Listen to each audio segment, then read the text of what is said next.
3 דרכים פשוטות איך להפסיק להיעלם בהודעות. יכול לקרות מצב ששכחנו או היינו עסוקים או לא ידענו מה לענות לבן אדם, וזה גרם לכך שנעלמנו באמצע השיחה. איך אנחנו נמנעים מהמצב הזה? 1. להבין את המשמעויות של גוסטינג. ברגע שאנחנו נעלמים לבן אדם באמצע שיחה, זה יכול לקלקל את היחסים, ליצור הרבה רגשות שליליים כלפינו ולגרום לאנשים להתרחק מאיתנו.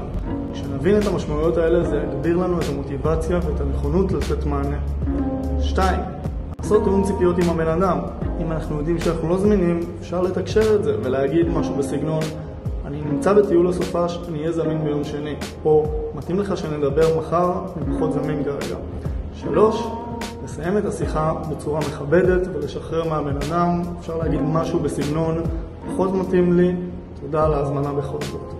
טיפ קטן, אם לא סיימתי את השיחה, אני מסמן את ההודעה כלא נקראה. אז תנסו את זה, תעקבו אחריי.